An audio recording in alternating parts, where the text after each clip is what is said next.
ना जाने कितने कितने जन्म मनुष्य के निकलते चले जाते हैं और उस जन्म में वो परमात्मा को पाने के लिए बिलखता है।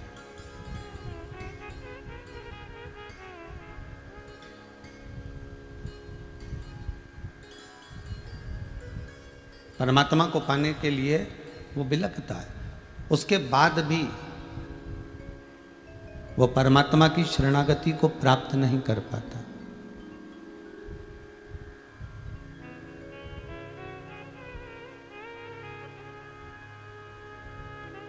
और परमात्मा की शरणागति क्यों नहीं मिलती? आप मंदिर जाएं, देवालय में जाएं, तीर्थ जाएं और कभी आप विचार करिएगा कि परमात्मा मिलता क्यों नहीं है। जब हम इतनी ऊंची चढ़ाई कर कर वहां तक पहुंचे हैं, जब हम इतना चलकर उसके दरवाजे तक पहुंचे हैं, तो फिर शंकर को मिलने में देरी क्यों?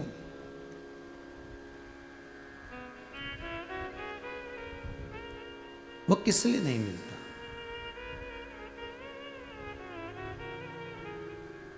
उसका एक कारण है हमारा कर्म। हम पूर्व में जो कर्म कर कर आए हैं, उस कर्म के अनुसार हमें परमात्मा का साक्षीकरण नहीं हो पाता, हमें उसका दर्शन, हमें उसका दीदार नहीं हो पाता, हम उसको देख नहीं पाते, हम उसका स्मरण नहीं कर पाते।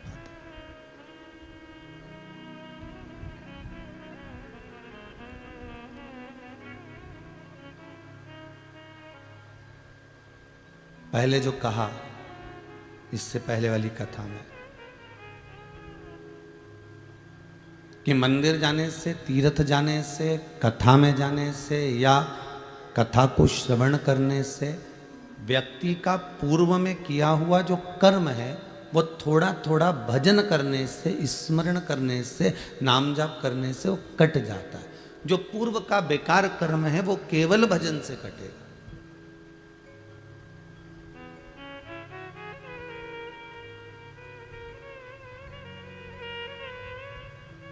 हम जितने कदम चलकर भगवान की भक्ति की ओर अग्रण्य होते हैं, हम जितने कदम चलकर परमात्मा के द्वार पहुंचते हैं, हम जितने कदम चलकर परमात्मा की शरणागति को प्राप्त करते हैं, उतने हमने पूर्व के कर्म जो करे हुए हैं, जिसमें हमने कुछ गलत करा होगा, जिसमें हमने झूठ बोला होगा, प्रपंच करा होगा, छल करा होगा, बेईमानी आदि करी होगी, वो सब धीरे धीरे कर कर वो कटते हैं।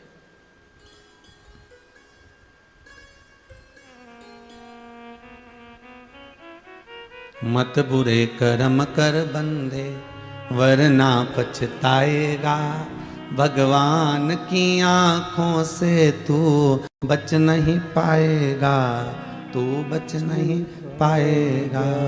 अरे ओ अज्ञानी मत कर नादानी। हम जितने भी कर्म कर रहे हैं, उस कर्म को अगर हम परमात्मा को समर्पित कर कर करें तो हमें बाद में आकर फिर नहीं भोगना पड़ेगा। फिर वो वाली कथा याद कर लीजिए जिसमें कहा था कि हॉस्पिटल में पड़ा हुआ व्यक्ति बहुत दिन तक अगर पड़ा रहता है, हॉस्पिटल में बहुत दिन तक पड़ा हुआ है, तो फिर वो डॉक्टर से कहता है, साहब मेरी दुकान चलाने वाला कोई नहीं है, मेरा घर चलाने वाला कोई नहीं है, डॉक्टर साहब आप एक काम करिए कि ये सब दवाई वगैरह मुझे लिख दो, ये बॉटल भी मैं घर चढ़वा लूँगा, ये इंजेक्शन भी मैं घर लगवा लूँगा, मैं टेबलेट भी घर में ले लूँगा, जांच भी घर पर करवा लूँगा। अब मैं यहाँ हॉस्पिटल में नहीं रह सकता, अब मैं नहीं भोग सकता, अब मुझे आप थोड़ी सी दवाई लिख दो, आप पर्चा बना दो, मैं इसको लेकर चले जाता हूँ और अब मैं वहाँ पर घर पर सब ले लूँगा, घर भी देख लूँगा, दुकान भी चला लूँगा और घर को भी साथ लूँगा। आप मुझे थोड़ी सी दवाई आप लिख दीजिए, थोड़ा सा आप मुझे लिख दीजिए। आपको जो लिखना है, बॉटल लिखना है बॉटल, औषधि लिखना है औषधि, जो भी आप लिख रहे हैं मुझे लिखकर दे दीजिए, मैं उसको घर पर चढ़वा लूँगा। डॉक्टर ने कहा हम छोड़ तो देंगे, हॉस्पिटल से छुट्टी भी दे देंगे आपको, मना नहीं है महाराज, हॉस्पिटल से हम छुट्टी भी दे देते हैं आपको और हम आपको भेज भी देते हैं।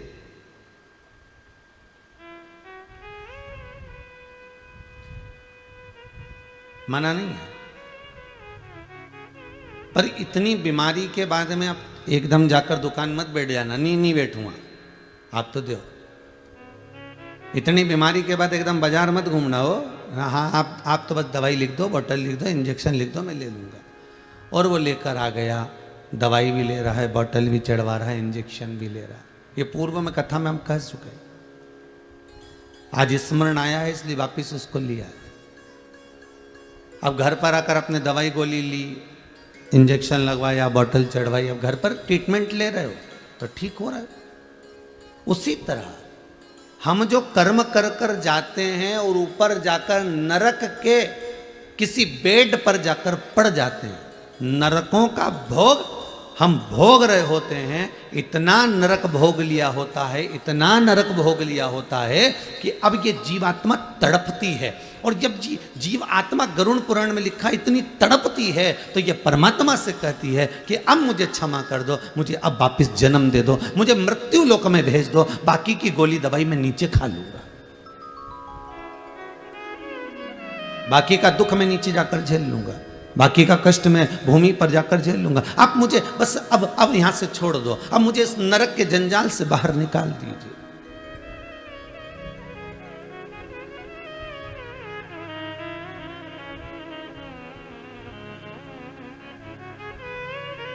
और इस नरक से मुझे जब आप बाहर निकाल देंगे, इस नरक से आप मुझे जब छोड़ देंगे, मैं मृत्यु लोक में जाकर जो थोड़ी बहुत ट्रीटमेंट है, थोड़ी बहुत दवाई, थोड़ी बहुत बोतल, थोड़े बहुत इंजेक्शन लेते रहूंगा। तो यहाँ मृत्यु लोक में कई लोग कहते हैं महाराज जी ये तो बताओ कि हमने पूर्व में कौन सा कर्म किया जो आज आकर हम भोग रहे हैं। ये भोग क्यों रहे? क्योंकि ऊपर नहीं भोग पाए पूरा तो नीचे आकर भोगना पड़ रहा है। वहां से हाथ पैर जोड़ के तुम छुट्टी करा के लिया है क्या? हमें अब हॉस्पिटल में नहीं रहना, हमारी तो छुट्टी करो, हम तो नीचे जाके बोतल चढ़वा लेंगे, हम तो नीचे जाके इंजेक्शन ले लेंगे, हम नीचे जाकर ट्रीटमेंट सब करवा लेंगे। पर आप हमें छोड़ो। भगवान ने भी कह दिया जैसे हॉस्पिटल आप छुट्टी करा कर ले आते हो, ठीक नहीं हुए तो भी छुट्टी करा कर लिया, उस नरक से भी जीव त्राही त्राही करता है, बहुत रोता है, बिलखता है, चरणों में पड़ जाता है, विनती करता है कि मुझे इस जंजाल से मुक्त कर दो। और भगवान उसको मुक्त कर कर भेज भी देता है। तो भगवान कहता है दवाई तो लेना पड़ेगी ना, तो कि नीचे जाकर ले लूंगा। तो ये जो हमें दुख मिलता है, ये तकलीफ आती है, जो कष्ट मिल रहा है, जो बीमारियां आ रही हैं, जो तकलीफें आती हैं, ये हमारा पूर्व का कर्म का भोग हमको मृत्यु लोक में जाकर भोगना पड़ता है। कोई दूसरा नहीं भोगेगा। बार बार आपको कथा में कहा, आपकी कमाई का भोग पत्नी भी भोगेगी, आपकी कमाई का भोग आपके बच्चे भी भोगेंगे, आपकी कमाई का भोग आपकी बहू भी भोगेगी, आपकी कमाई का भोग आपके पोता पोती भी भोगेंगे, आपकी कमाई का भोग आपकी बेटी भी भोगेगी, आपकी कमाई का भोग आपका जमाई भी भोगेगा, आपकी कमाई का भोग आपके नाती पंती भी भोगेंगे, आपकी कमाई का भोग आपके भाई बंधु कुटुंब वाले भी भोगेंगे। पर कर्म का भोग तुझे अकेले ही भोगना है। जैसा कर्म करोगे उसके अनुसार तुम्हें भोगना है। झूठ तुमने बोला, छल तुमने करा, बेईमानी तुमने करी, प्रपंच तुमने करा, जो कुछ भी करा तुमने करा, तो भोगना भी तुम्हें अकेले को है। भोग सब भोगेंगे पर कर्म का भोग कोई नहीं भोगेगा। कर्म का तो अकेले भोगना है, ऐसा अकेले कोई नहीं होगा, केवल शंभु और तुम, शंकर और तुम, कौन होगा? और वो बोलते जाएगा ये कर्म तुमने करा है, इसका भोगना पड़ेगा। पर कभी कभी कोई जीव ऐसा उत्पन्न हो जाता है जो कर्म के भोग के साथ में भी परमात्मा का भजन कराकर जीवन तार देता है, जीवन सार्थक।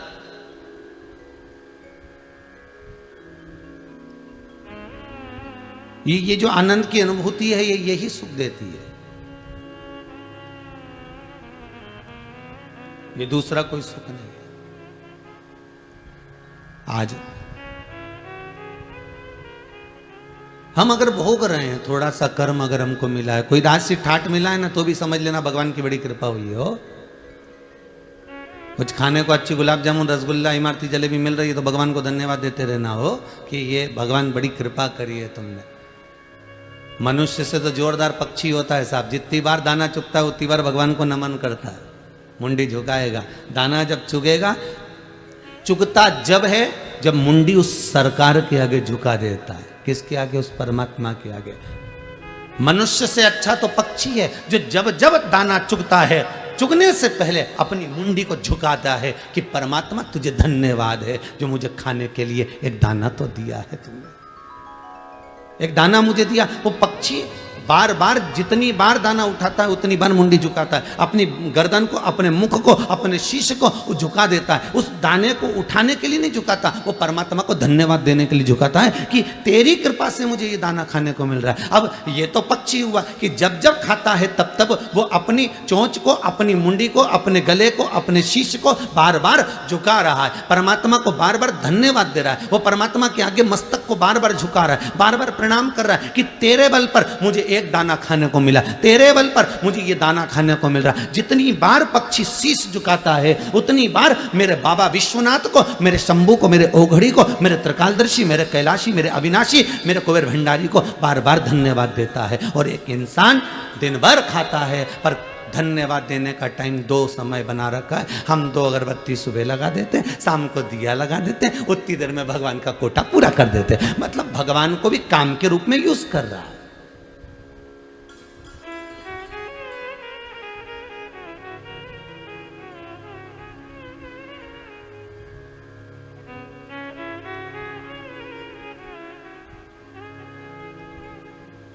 महाराज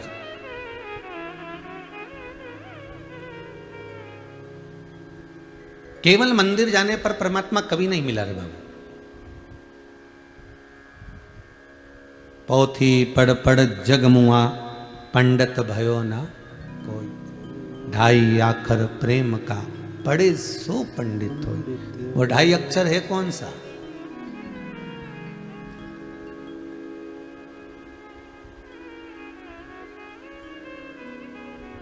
कौन सा है वो 2.5 अक्षर प्रेम का जो पढ़कर जीव परमात्मा का हो सकता?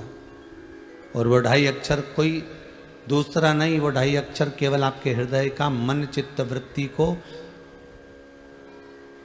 किसी भूखे के भोजन में, किसी प्यासे के पानी में, किसी पथिक के पवन में, राहगीर की सेवा में लगा देने पर ही परमात्मा प्रसन्न हो जाता है। कहते हैं आप मंदिर में जाकर अगरबत्ती नहीं लगा सकते, धूप बत्ती नहीं लगा सकते, दिया नहीं जला सकते, बेलपत्र नहीं चढ़ा सकते, पानी नहीं चढ़ा सकते, चंदन नहीं लगा सकते, पुष्प नहीं लगा सकते, पुष्प नहीं चढ़ा सकते, आप भगवान को जल नहीं चढ़ा सकते। भले मत चढ़ाओ, मेरा शंकर कभी आपसे कहने के लिए नहीं आएगा कि तूने ये नहीं करा।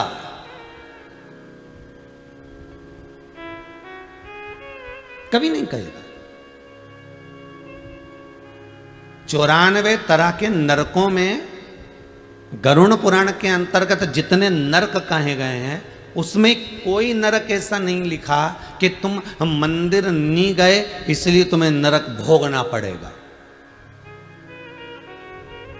सारे नरकों में ऐसा कोई नरक नहीं लिखा कि तुम मंदिर नहीं गए इसलिए नरक भोगना पड़ेगा। पर नरकों में एक नरक ऐसा लिखा है कि तुम्हारे दरवाजे पर कोई भूखा आया और उसको तुमने भोजन नहीं कराया तो तुम्हें नरक भोगना पड़ेगा। तुम्हारे दरवाजे पर कोई प्यासा आया, तुमने पानी ना पिलाया तो नरक भोगना पड़ेगा। तुम्हारे दरवाजे पर कोई पथिक आया, राहगीर आया और तुमसे मार्ग पूछा, तुमने नहीं बताया तो भोगना पड़ेगा।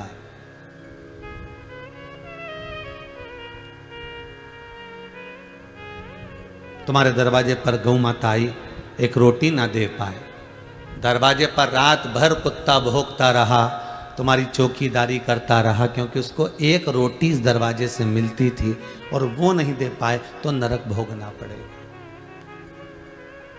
किसी वृक्ष के नीचे चींटियां बहुत सारी हो रही है, थोड़ा सा जाकर आपने एक भाग नहीं डाला, नरक भोगना पड़ेगा। वो आस लगाकर बैठी हुई, बहुत अरमान लेकर बैठी हुई, उसके बाद भी हम उसको कुछ ना दे पाए। गरुड़ पुराण में ये नहीं लिखा कि आप मंदिर नहीं जाओगे तो नरक भोगना पड़ेगा। गरुड़ पुराण कहती है कि किसी पथिक को, किसी राहगीर को, किसी भूखे को, किसी प्यासे को, किसी अन्य को जिसको जरूरत है उसको नहीं दे पाए तो भी नरक का काम, तो भी नरक है।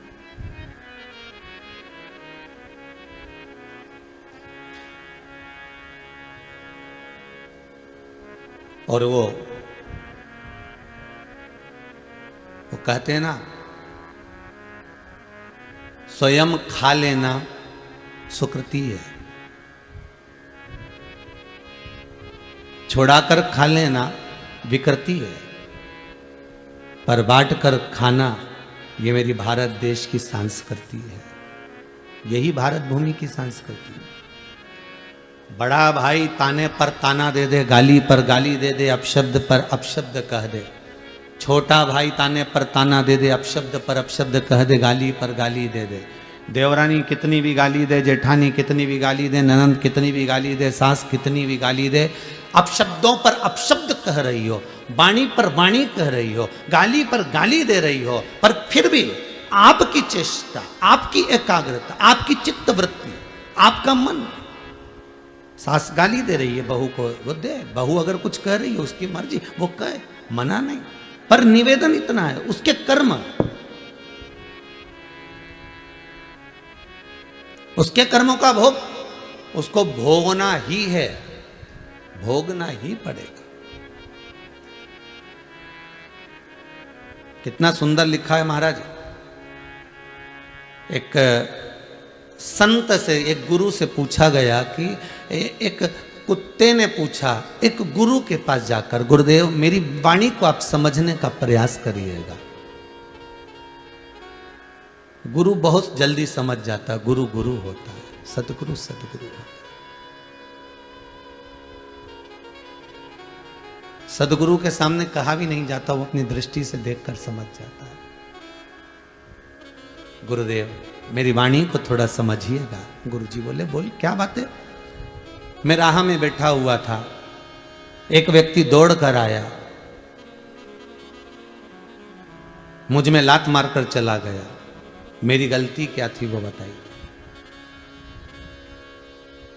कभी कभी आपके साथ में भी हुआ होगा, कुत्ता बीच में बैठा होगा या कुत्ते का बच्चा बीच में बैठा होगा और आप जाते जाते उसको लात मार दी हैं, आप जाते जाते उसको कुछ कर दिए हैं और उसको डंडे से मार दिया, पत्थर मार दिया, लात मार दिया, मान लो आपने कुछ कर दिया है उसके लिए, तो वो कुत्ता गुरु से पूछ रहा है मैंने गलती क्या करी है वो बता। तो कुत्ता कहता है कि मेरी गलती गिनाई जाए। तो गुरु कहते हैं गलती तेरी इस जन्म की नहीं है,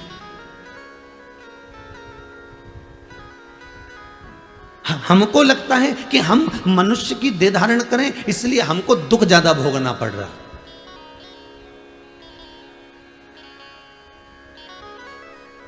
हम मनुष्य की देह धारण करें इसलिए दुख हमको मिल, नहीं नहीं नहीं, ऐसा नहीं है। जिस योनि में रहोगे, 84 लाख योनियां जो मानो की मिलती है, 20 लाख योनि तो ये पेड़ पौधे की है। जितने तुम्हें पेड़ पौधे नजर आए इस पृथ्वी पर, समझ लेना 20 लाख योनि वृक्ष की, पौधों की, पत्तियों की है, दुर्वा की है। 20 लाख योनि केवल इन वृक्ष जैसे खड़े ठूट जैसे पड़े रहना पड़ेगा। पानी भी गिर रहा है, गर्मी भी पड़ रही है, ठंड भी पड़ रही है, एक जैसे लोग पत्थर उठा उठाकर मार भी रहे हैं। 20 लाख योनि में से ये जितने पौधे होते हैं, जितने वृक्ष होते हैं, ये हाथ जोड़ते हैं परमात्मा के कि हमको कांटे वाला पौधा बनाना। कौन सा पौधा बनाना? कांटे वाला। ये जब वृक्ष की 20 लाख योनियां होती हैं तो परमात्मा के आगे हाथ जोड़ते हैं, हमें कांटे वाला पौधा बना दो, पर हमें फल वाला पौधा मत बनाना। वृक्ष कहते हैं हमें फल वाला पौधा मत बनाना, हमें आम का पेड़ मत बनाना, हमें बेर का पेड़ मत बनाना, हमें इमली का पेड़ मत बनाना, जिसमें फल लगते हो, सेतूत लगते हो, जिसमें खजूरे लगते हो, ऐसा पौधा हमें मत बनाना। हमको तो तुम कांटे वाला बना दो, बेकार बना दो, पर हमें फल वाला पौधा मत बनाना। 20 लाख योनियों में से 20 लाख योनि के जब वृक्ष की योनि बनती है तो ये निवेदन करते हैं। तो पूछा इनसे, तुम क्यों नहीं बनना चाहते आम का पौधा, तुम क्यों नहीं बनना चाहते इमली का पौधा, तुम क्यों नहीं बनना चाहते यहाँ पर खजूर का पौधा, क्यों नहीं बनना चाहते तुम जामुन का पौधा? तो वृक्ष कहते हैं हम पल पोस कर बड़े होते हैं, बड़ी मुश्किल से तो खड़े रहते हैं, पानी में, गर्मी में, ठंड में खड़े हुए हैं, उसके बाद भी हर साल लोग आते हैं और पत्थर मार मार कर जाते हैं। ये सहन नहीं हो पाता है, ये सहन नहीं हो पाता।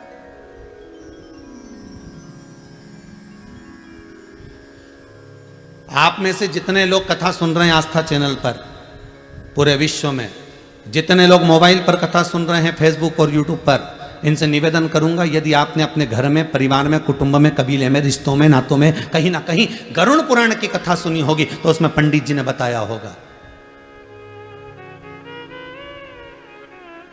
कि आम का पेड़, जामुन का वृक्ष, खजूरे का वृक्ष, फलदार वृक्ष कब बनता है व्यक्ति? ये गरुड़ पुराण के अंतर्गत लिखा हुआ है कि व्यक्ति ये वृक्ष चौराहे पर, रोड पर, किनारे पर केरी का, आम का, बेर का, इमली का ये पेड़ क्यों बनता है? तो उस गरुड़ पुराण के अंतर्गत लिखा है, जो मानव का शरीर धारण कर कर, मनुष्य की देह धारण कर कर, मनुष्य का शरीर पाने के बाद भी अपने ही रिश्तेदारों को दिन भर गालियां देता है, चाहे बहू को दे, चाहे सास को दे, चाहे ननद को दे, देवरानी को दे, जिठानी को दे, भाई को दे, कुटुंब को दे, कबीले को दे, जो इतनी गालियां पर गालियां, अंबानियां बौछार करता है, वही मरने के बाद ये फलदार वृक्ष बनता है। और लोग जैसे ये रुक रुक के गाली बकती है ना, रोज तो नहीं बकती, इसको कोई पागल कुत्ता तो नहीं काटा कि ये रोज गाली बकेगा, ये रोज गाली बकेगी, ये रुक रुक के बकती है। 6 महीने में, 3 महीने में, 4 महीने में, 8 महीने में, साल भर में, ऐसे लोग गालियां देते हैं। उसी तरह साल साल भर में इसमें भी फल लगते हैं और लोग दे पत्थर मारते हैं, इसने गाली दी, इसको दिया पत्थर।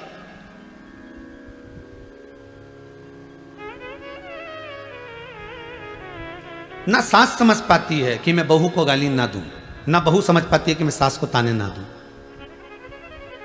दोनों अगर ये समझ जाए ना, ये शिव महापुराण के पहले दिन की कथा ही समझ गए नहीं तो समझ लो जिंदगी सवर गई। कि हमने गाली दी और बेर का पेड़ बने और लोगों ने पत्थर दिया और एक बार में काम नहीं चलेगा, कितने समय तक खड़ ठूट जैसे बड़े बड़े। हमने अपशब्द किया, वो विक्रम और बेताल की कथा याद कर लो, तू बोला और मैं चला, उतने में समझ जा। हमने किसी को अपशब्द कहा, हमने किसी को ताना दिया, हमने किसी को गाली दी, हमने किसी के लिए अपशब्द कहा, बस समझ लेना इमली का पेड़ बनने वाले हो, बस बेर का पेड़ बनने वाले हो, केरी का पेड़ बनने वाले हो। और ऐसी जगह भगवान लगाएगा कि लोग पत्थर मार के जाएंगे और पत्थर खाए बगैर तुम मानने वाले नहीं हो, क्योंकि तुम्हारे मुख से अपशब्द इतने निकल गए, ताने इतने निकल गए, गालियां इतनी निकल गई कि संबोधन किससे? जैसे तुमने बौछार करी वैसे पत्थर की बौछार होती।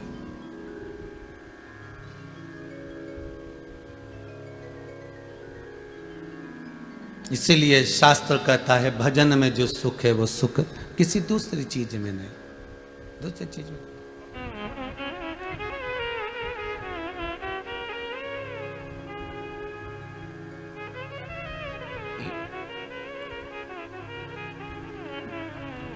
ये चंडीगढ़ के रमेश कुमार जी अगर कथा करवा रहे हैं, इन्होंने आशीष जी को लिखकर भेजा है, समीर जी को।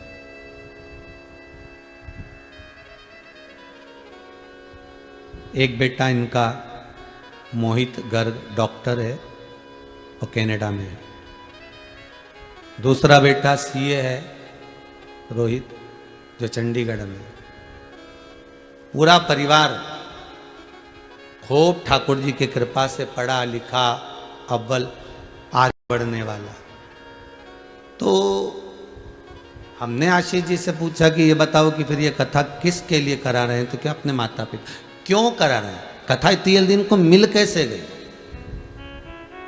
नहीं गुरुजी, कथा पुरानी है पर बीच में गड़बड़ हो रही थी, कथा इनको नहीं मिल पा रही थी, तो इन्होंने फिर पशुपति नाथ का व्रत किया, केवल कथा को पाने के लिए, किसी दूसरी चीज के लिए नहीं। दुनिया के लोग पशुपति व्रत कर रहे होंगे कि बेटों के जॉब के लिए, नौकरी के लिए, सर्विस के लिए, धंधे के लिए, व्यापार के लिए, व्यवसाय के लिए, ये कार्य के लिए, वो कार्य के लिए। पर ये गर्ग जी, रमेश कुमार जी गर्ग चंडीगढ़ वाले, ये जो कथा, केवल कथा मिल जाए उसके लिए पशुपति व्रत कर रहे हैं।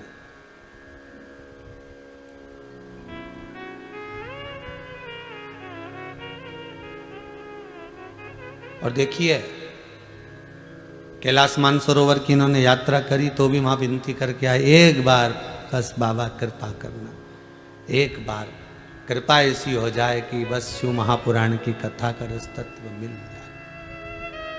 कुछ मांगना नहीं है, मांगा किसको है? परमात्मा को। मांगा किसको है? केवल परमात्मा को। और वो परमात्मा का चरणारविंद का अगर सुख मिल गया तो जीवन में कोई दूसरे सुख की जरूरत ही नहीं। मिलता है सच्चा सुख केवल भोलेनाथ तुम्हारे चरणों में, शंभुनाथ तुम्हारे चरणों में। वो जीवन का सुख मिल जाए, बस बहुत उतना। वो सुख सर्वप्रथम। आप अपशब्द कह दोगे, कह थोड़ी देर के लिए आपने अपशब्द कह दिया, थोड़ी देर के लिए आपके मुख से अपशब्द निकल गया, थोड़ी देर के लिए आपके मुख से गाली निकल गई, थोड़ी देर के लिए आपके मुख से ताने निकल गए, थोड़ी देर के लिए आपने किसी का दिल दुखा दिया, पर उतना याद जरूर रखना कि बेर का पेड़ जब जब यहाँ से जाओ ना, जब जब कहीं निकल के जाओ ना, तो बेर का पेड़ मिल जाए तो समझ लेना ये भी वही है, अपने ही रिश्तेदार। इन्हें खूब गाली बकी ने बापड़ा बेचारा पेड़ बन के खड़ा हो गया। जब तुम इमली का पेड़ देखो तो तुम्हारे मुख पे आ जाना चाहिए ये इमली का पेड़ नहीं, ये कोई बेचारा है जिसने खूब गाली बकी ने इमली का पेड़ बन गया। जब तुम खजूर का पेड़ देखो तो समझ जाना इसने खूब गाली, जब तुम जामुन का पेड़ देखो तो समझ जाना इसने खूब गाली बकी। अर्थात इसको पत्थर जो मिल रहे हैं ये उसी के फल मिल रहे हैं जो इसने करा है।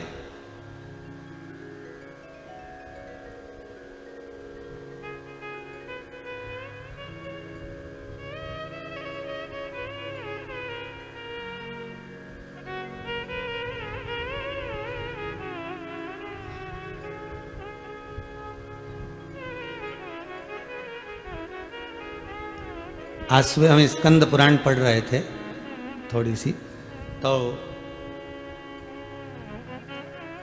उसमें बंटी जी परिहार ने एक प्रश्न किया है, गुरुदेव आप हमेशा कहते हो कि वृक्ष की योनि ये है, उसकी योनि ये है, ये जो गन्ना लगता है ना, शुगर, गन्ना जिसकी शुगर बनती है, शक्कर बनती है, ये गन्ना भी तो पेड़ पौधे में आता है, तो फिर ये योनि कैसी है?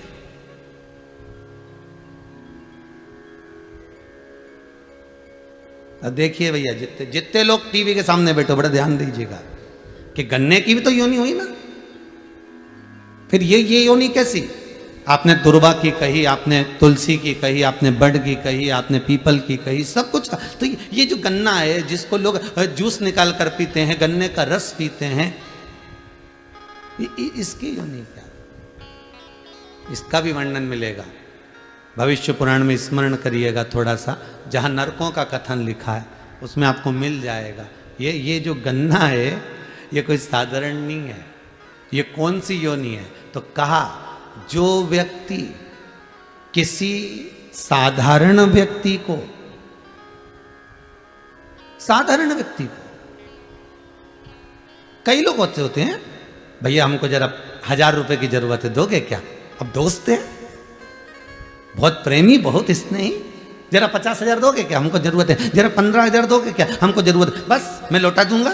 और प्रेम में रिश्तेदारी बनाकर, नातेदारी बनाकर, कुटुंब बनाकर, अपना प्रेमी बनाकर, अपने स्नेही बनाकर, अपने सगे बनकर, अपने प्रेम की वाणी में जोड़कर, इतने मीठे मीठे बोलकर, इतने मीठे बोलकर उससे थोड़ा थोड़ा पैसा निकाल लिया, चुरा लिया, ले लिया। अब लेकर रख तो लिया पर दे नहीं पा रहे हो। बस वही व्यक्ति की योनि जो 20 लाख योनि वृक्ष की है, उसमें गन्ने की योनि उसी की बनती है। जैसे तूने मीठा बनकर उससे निछोड़ा था, अपने पास रख लिया, तू भी मीठा बनकर ऐसे ही निचोड़ा जाएगा। और गन्ने को इतना मीठा बना दिया, इतना मीठा बना दिया कि वो गन्ने की रस वाले की दुकान पे गया ने उसको वो मशीन में फिर दिया गया, ने सारा रस निचोड़ा गया, सारा रस निचोड़ लिया। अभी भी नहीं छोड़ा उसको, क्योंकि इसने उसको नहीं छोड़ा था, तो इसको डबल से पलटाया। तुम देखना गन्ने का रस निकल लीजिए, इसके डबल से पलटाया, फिर दिया मशीन के अंदर और फिर दिया, फिर रस निचोड़ा। तो की बात, तो जितने लोग गन्ने का गिलास ले लेके खड़े थे तो आप सोच रहे थे इसमें बचा ही नहीं कुछ भी, पर गन्ने के रस वाले का संबंध, इन्हें फिर पलटा, फिर दिया धर के और फिर रस निकाला। अब की बार तो जितने लोग खड़े थे, अब इसमें तो रस ही नहीं बचा रहा, पूरा की पूरा ही निकाल लिया। परंतु गन्ना का रस वाला उसमें फिर 2-4 मरोड़ा, और अब की बार इसमें और मिर्ची लगे, क्योंकि इसने उसका धन खाया था, इसलिए बीच में नींबू फंसा दिया। ले, बीच में नींबू फंसाया और फिर दिया मशीन के अंदर, फिर रस निकला। अभी भी रह गया तो क्या भी, रुक जा, पुदीना और डालू, रुक। और फिर इसने निचोड़ा, फिर दमदारी से फिर उसको चोरबत्ती करी और फिर उसमें पुदीना डाल दिया, ले, फिर दिया धर धर के, कहीं नहीं बचा। ऐसा हो गया बेचारा। छिलका छिलका अलग अलग हो गया। फिर उठा के उसने ठेले के, जितने सुन रहे हो आस्था पे बोलो तो, फिर ठेले के नीचे डाल दिया, उसको डस्टबिन में पटक दिया, कचरे में डाल दिया। अब उनमें इतना रस नहीं बचा कि मक्खी भी कुछ खा सके, इतना ही नहीं बचा। फिर भी मक्खी ने सोचा थोड़ा बहुत पड़ा हो तो अपन ही निपटा लो।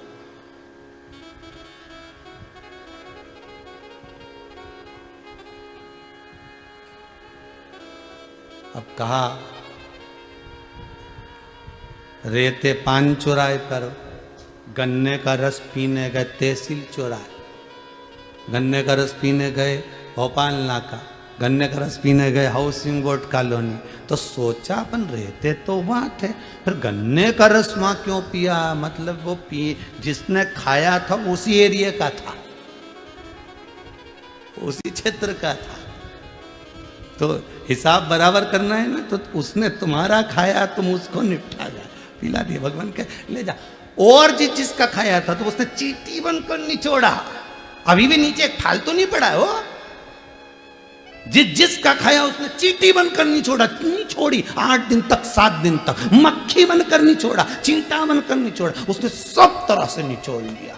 अब तो वो गन्ने का छिलका भी कह रहा भगवान अगली बार किसी का रुपया नहीं खाऊंगा, सबका देख के आऊंगा, नहीं तो फिर निचोड़ा जाऊंगा। ऐसा काम मत करना, भोगना तो।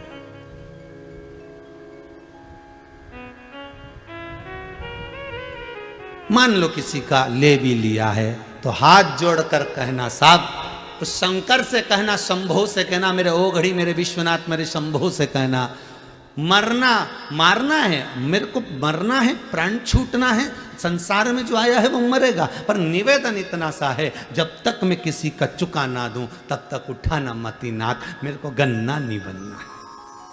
भगवान से कहना मुझे ऐसा।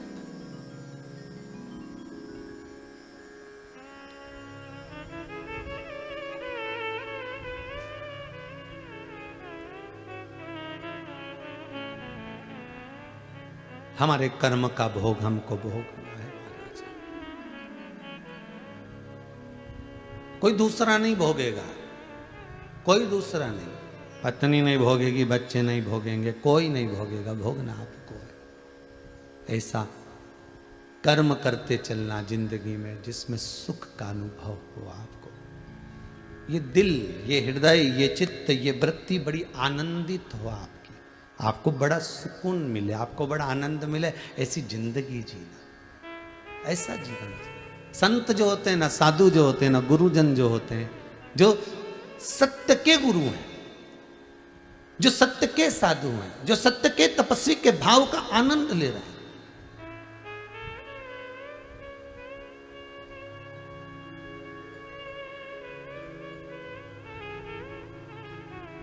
जो सतगुरु होता है वो होता ही अलमस्त, उसको किसी से मतलब नहीं होता साहब, वो अपनी जिंदगी मस्त जीता।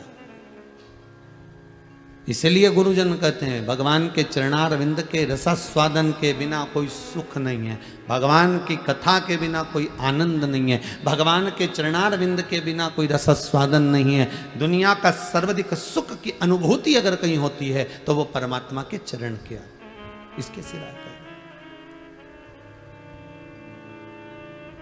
मिलता है सच्चा सुख केवल भोलेनाथ तुम्हारे चरणों में, शंभुनाथ तुम्हारे चरणों में। यह विनती है पल पल छिन छिन रहे ध्यान तुम्हारे चरणों में, रहे ध्यान तुम्हारे चरणों। चाहे कांटों पर मुझे चलना हो, चाहे छोड़ के देश निकलना हो, चाहे कांटों पर मुझे चलना हो, चाहे छोड़ के देश निकलना हो। चाहे कांटों पर मुझे चलना हो, चाहे छोड़ के देश निकलना हो। चाहे कांटों पर मुझे चलना हो, चाहे छोड़ के देश निकलना हो।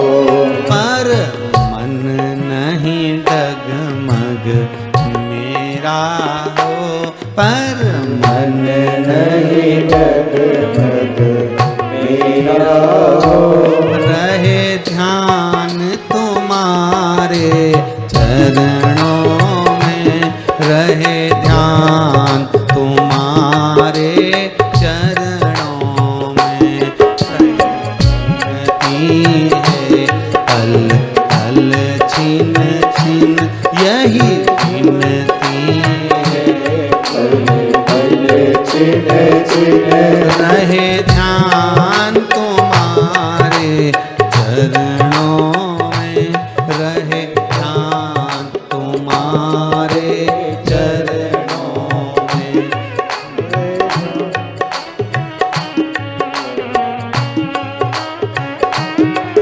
रहो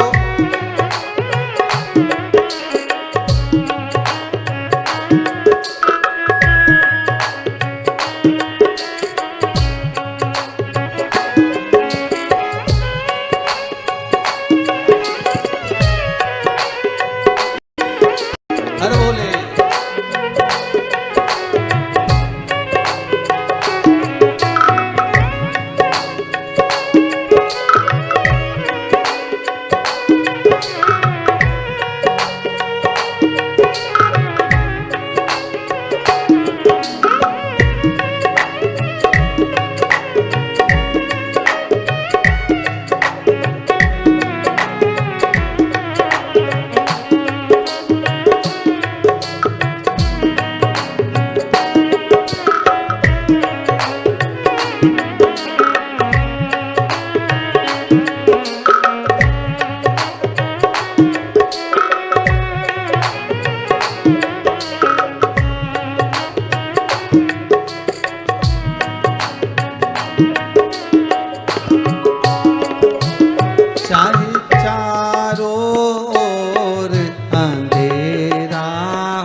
मुझको घेरा हो, चाहे चारों ओर अंधेरा हो, चाहे मौत ने मुझको घेरा हो।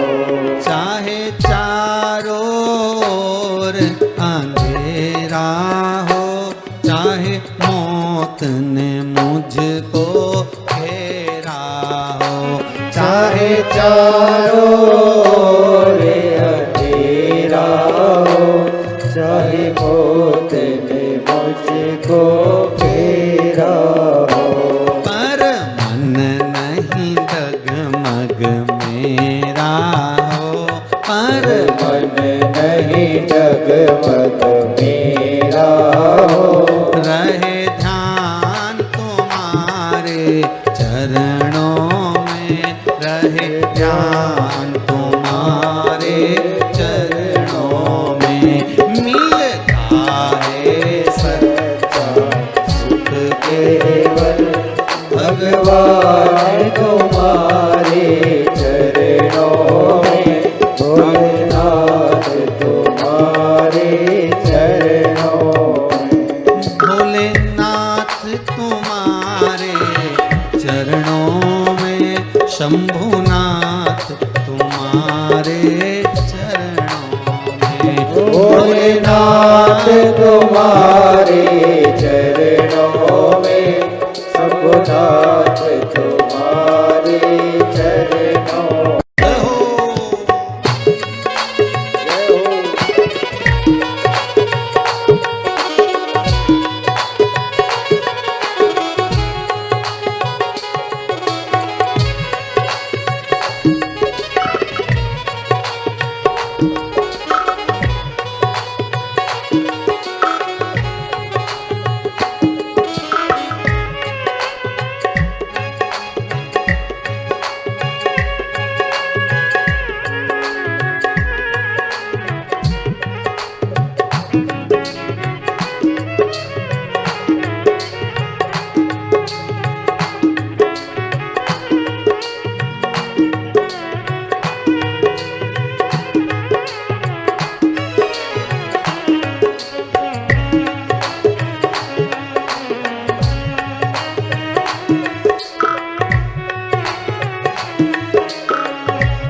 भोले हर भोले।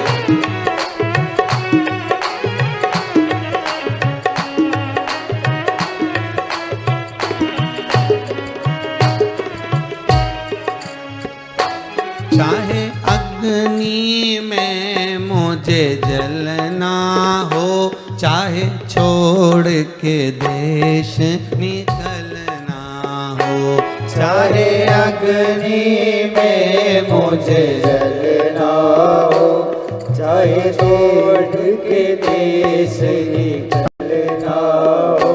चाहे अग्नि में मुझे जलना हो, चाहे छोड़ के देश निकलना हो। चाहे अग्नि में मुझे जलना हो, चाहे छोड़ के देश निकलना हो।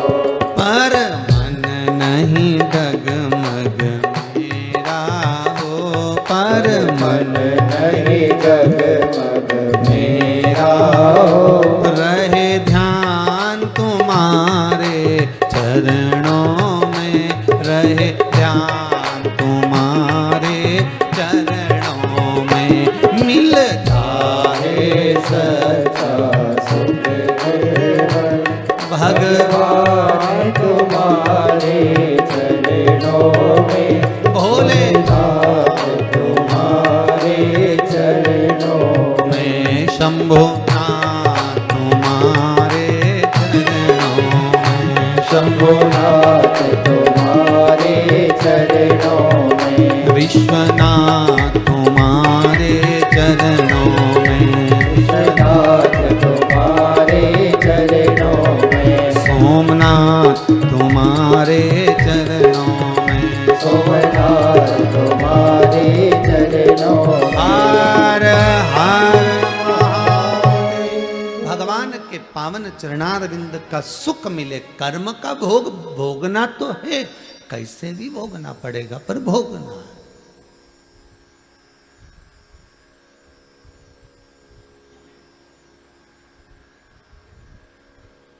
एक वृक्ष को कभी भी उसके पत्ती के नाम से नहीं जानते। जानते हैं क्या? जानेंगे तो क्या कहेंगे साहब, ये फूल के नाम से, ये चंपा का फूल का पौधा है, ये मोगरे का पौधा है, ये चमेली का है, या नाम से जानेंगे उसके फल से, ये संतरे का है, नींबू का है, आंवले का है। किसके नाम से जाना? उसके फल के नाम।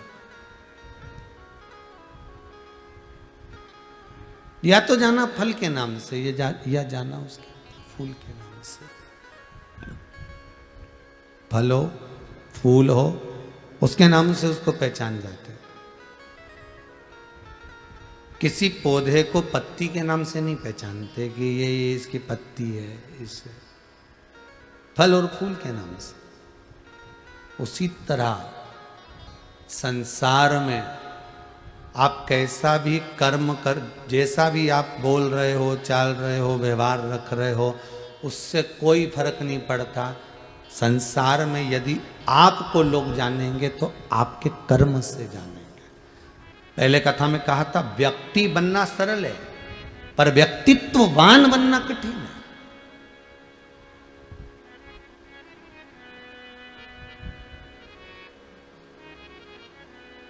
व्यक्ति बनना सरल है, पर व्यक्तित्ववान बनना कठिन है। एक ही नाम के ना जाने कितने लोग होंगे साहब। भेरू भेरू भेरू भेरू निकालो तो सारी संसार में ढेर भेरू। राम किशन ढेर राम किशन, जगदीश जगदीश ढेर जगदीश, मनीष मनीष ढेर मनीष, प्रदीप प्रदीप ढेर प्रदीप, अनिल अनिल ढेर अनिल, दीपक दीपक ढेर दीपक, अशोक अशोक, आकाश आकाश, अभिषेक अभिषेक ढेर, रवीन रवीन ढेर रवीन, दीनानाथ दीनानाथ ढेर दीनानाथ ढेर पड़े।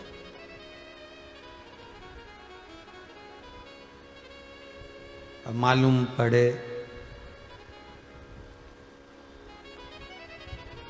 राशि भी एक है, नाम भी एक है, एक तो ऊंचे सिंहासन पर बैठा है, दूसरा मालूम पड़े कि ठेला धका है। नाम का कोई फर्क पड़ा क्या? जितने टीवी पर कथा सुन रहे हो ईमानदारी से बोलना, नाम का कोई फर्क पड़ता है क्या? नहीं।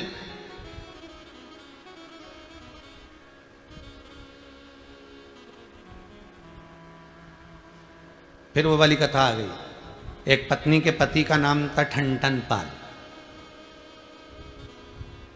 अब वो पत्नी से हमेशा जितने भी सोसाइटी में लोग रहते थे ना, कॉलोनी में, सब कहते थे मिसेस ठनठन पाल। अब उसको बहुत गुस्सा आता था कि मेरे पति का नाम ये ठनठन पाल, बहुत बुरा लगता मुझे।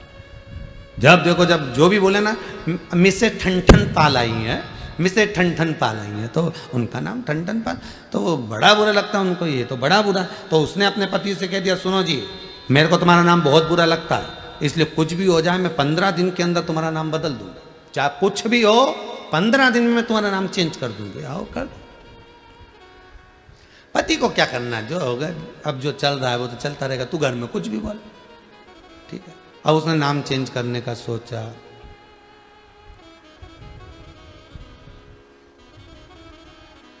आगे गई, एक बार मार्केट घूमने की कोई अच्छा नाम ढूंढ के आऊं। जाते जाते उसने एक बुढ़िया को देखा, झाड़ू लगा रही थी, कचरा बीन रही थी। सुबह सुबह पूछ लिया, तुम्हारा नाम क्या है? लक्ष्मी। इसके मन में आया, बताओ गजब, बहुत बढ़िया। और आगे गई,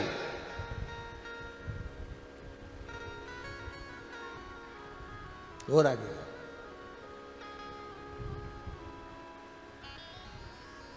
एक व्यक्ति भीख मांग रहा था, उससे पूछा तुम्हारा नाम क्या है?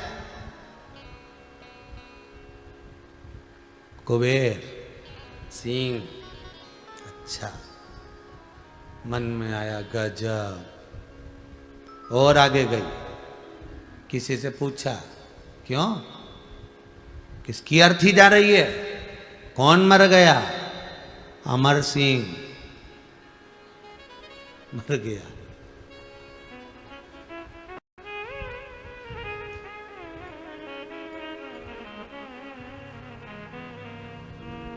घर वापिस आ गई। वापिस मोहल्ले के लोगों ने पूछा, क्यों, नाम मिल गया? क्या करूं ढूंढ के? लक्ष्मी झाड़ू लगाए, कुबेर भीख मांगे, अमर मर गया, इससे तो मेरा ठनठन पाल भला। क्या करना? नाम बदलने से कुछ नहीं होगा, कुछ भी नहीं होगा।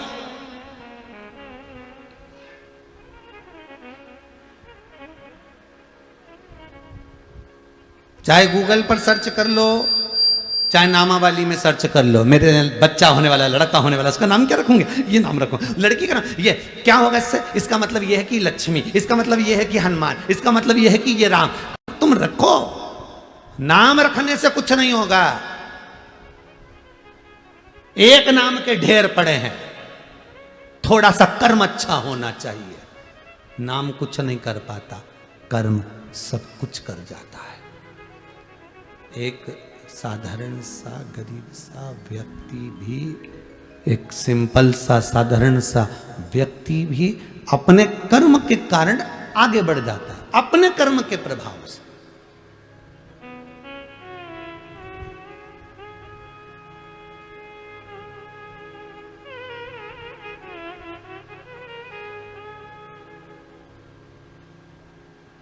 कई कई लोग कहते हैं, महाराज ये हमारे यहाँ का बच्चा बहुत जिद्दी है, बहुत जिद्दी, इतना उपद्रव करता है, इतना, हम तो नाम रखकर परेशान हो गए इसका, ये नाम रख दिया, जब से परेशान हो गया। क्या नाम रख के परेशान हो गया? नाम से कुछ नहीं होता। जितपन तुम दे रहे हो, चिड़चिड़ापन तुम दे रहे हो, और नाम को बदनाम कर रहे हो। नाम से मतलब यहाँ तो कर्म कर चलो, कर्म।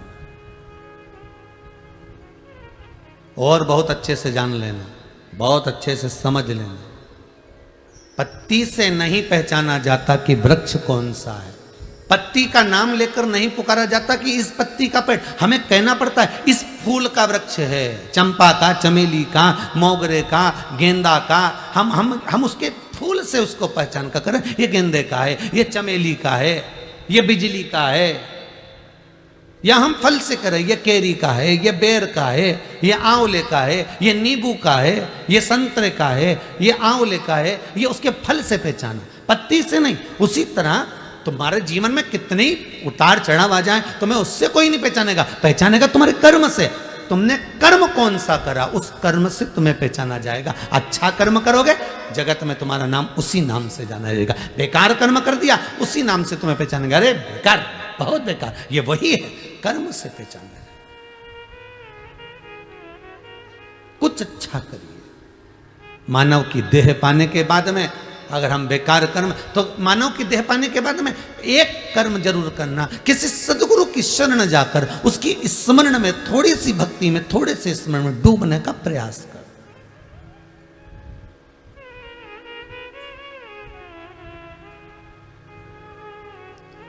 जब कथा विराम हुई इससे पहले वाली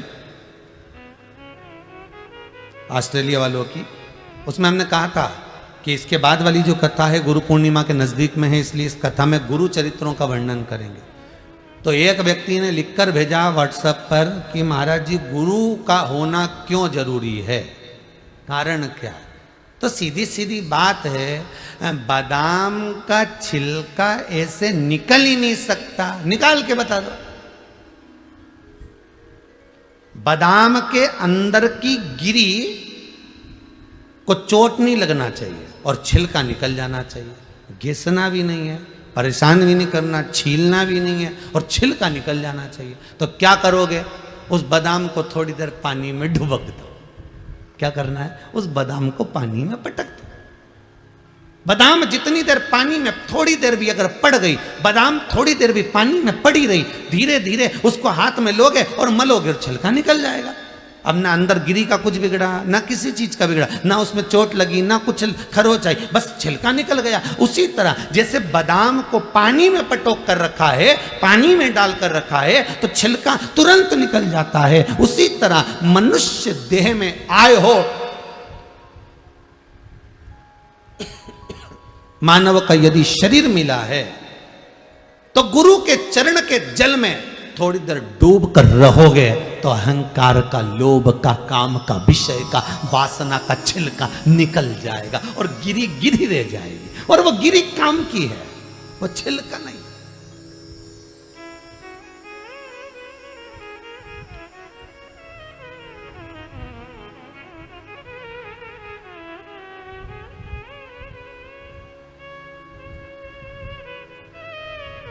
वो गिरी ही काम की है। गुरु चरणारविंद के जल में जब तक डूबे रहोगे तो छिलका निकलने में देरी नहीं लगेगी। अहंकार, काम, लोभ, विषय, वासना, आसक्ति, तृष्णा निकलने में देरी नहीं लगेगी। गिरी भाग रहेगा तो सुख का अनुभव होगा, आनंद।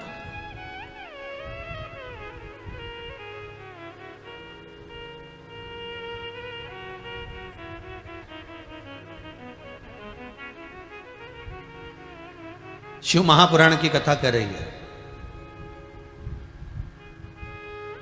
देवराज नाम का ब्राह्मण है, ब्राह्मण कर्म से वंचित है। ब्राह्मण कर्म से क्यों वंचित है? क्योंकि किसी सदगुरु की शरण नहीं जा पाया। बिंदुक नाम का ब्राह्मण कुल में जन्मा है, चोरी कर रहा है, धन लेकर आ रहा है, अपनी पत्नी, धर्म पत्नी को दे रहा है, पर ब्राह्मण कर्म से वंचित है। उसका कारण क्या है? क्योंकि सदगुरु की शरण नहीं जा पाया।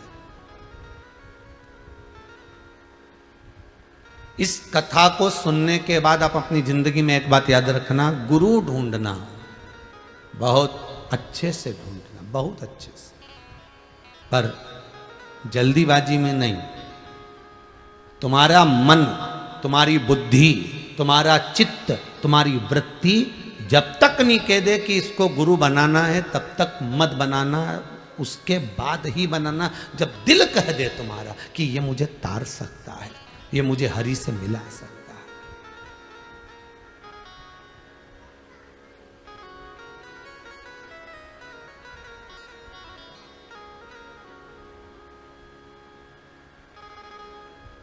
ये मुझे परमात्मा से मिला सकता है। गुरु पैया पढ़ू हरि से मिलाए दीजो जी, मिलाए दीजो जी, मिलाए दीजो जी, मिलाए दीजो जी, मिलाए दीजो जी। गुरु पैया पढ़ू हरि से मिलाए दीजो जी। बस वो सतगुरु की शरणागति। देवराज ब्राह्मण होकर ब्राह्मण कर्म से वंचित है, बिंदुक ब्राह्मण होकर ब्राह्मण कर्म से वंचित है। देवर्षि नारद ऋषि के पद पर बैठने के बाद भी अगर गुरु मंत्र नहीं ले पाए तो ऋषि पद से वंचित है।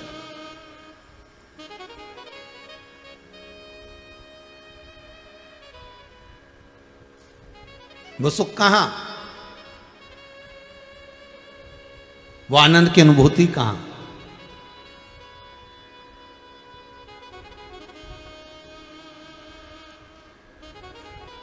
जब जीव के प्राण छूटते हैं ना, ध्यान दीजिएगा जरा, बहुत अच्छा प्रसंग है ये। जिस समय प्राण छूट रहे होते हैं, जिस समय पर प्राण जा रहे होते हैं, प्राण छूटते हैं व्यक्ति के,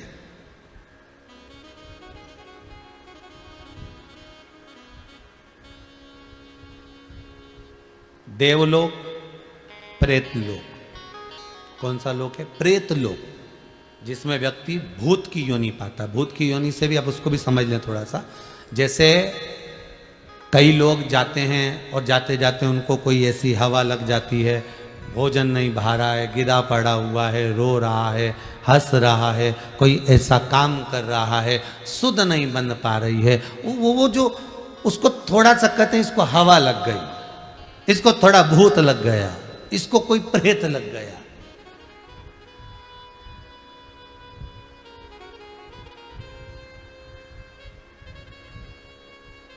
ये उसमें डूब गया।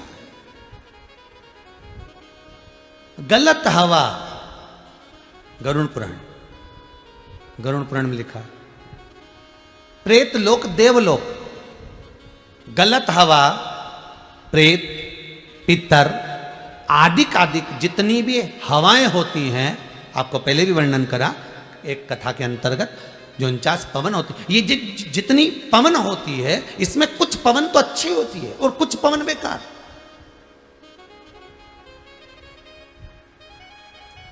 सतगुरु मार्गी को, जो गुरु के चरणारविंद का अनुमोदन कर रहा है, गुरु का स्मरण कर रहा है, भगवत भजन कर रहा है, नाम जाप कर रहा है, नाम स्मरण कर रहा है, जिसने अपनी जिंदगी में एक बार गुरु मंत्र ले रखा है और उस गुरु मंत्र का बल उसके भीतर है, तो उसको कभी भी प्रेत बांधा, उसको कभी भी कोई गलत हवा स्पर्श नहीं कर पाती। जो गुरु मंत्र से वंचित है, जो परमात्मा के मंत्र से छूटे हुए हैं, गुरु की वाणी जिसके कानों में नहीं गई, श्रवण शक्ति में नहीं गई, उसके भीतर फिर गलत हवा, प्रेत बांधा उसको स्पष्ट छू सकती है। अब ये तो हो गया मृत्यु लोक का, कि मृत्यु लोक में आप पहचान सकते हो कि इसको अगर पवन लगी है, कोई चीज लग गया है, कोई चीज हो गई है, तो समझ सकते हो इसका गुरु मंत्र नहीं होगा, इसलिए इसको छू लिया।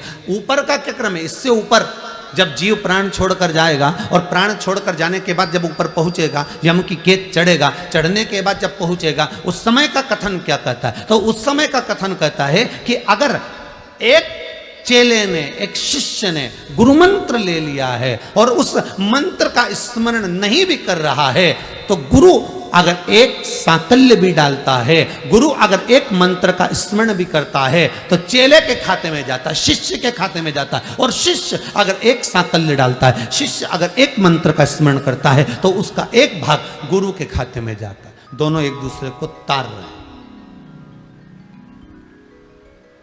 और गुरु मंत्र लेने के बाद में व्यक्ति अगर बेकार कर्म कर रहा है, मदिरापान कर रहा है, वेश्यावृत्ति कर रहा है, जुआ खेल रहा है, मांसाहार कर रहा है, कोई गलत काम कर रहा है, तो उसका भी भोग गुरु को भोगना पड़ता है। और गुरु अगर कुछ बेकार कर रहा है तो वो शिष्य को भोगना पड़ेगा, भोगना तो पड़ेगा। संबंध एक हो गया गुरु और शिष्य। इसलिए गुरु पैया पढ़ूं हरि से मिलाए दीजो जी, मिलाए दीजो जी, मिलाए दीजो जी, मिलाए दीजो जी, मिलाए दीजो जी। गुरु पैया पढ़ू हरि से मिलाए दीजो जी, गुरु पैया पढ़ू हरि से मिलाए दीजो जी। गुरु वो शब्द है, गुरु वो आनंद है जो परमात्मा की शरणागति में ले जाकर छोड़ देता है, परमात्मा के चरणों में ले जाकर छोड़ दिया। देवराज चोरी कर रहा है, धन चुरा कर ला रहा है, शंकर के मंदिर में पहुंच भी गया है, तो भी शिव महापुराण में उसका मन नहीं लगा है। बिना गुरु मंत्र के जीव का चित्त भगवान की कथा में लग जाए बहुत बड़ी बात है। ये पूर्व का ज्ञान होगा इसलिए लग गया।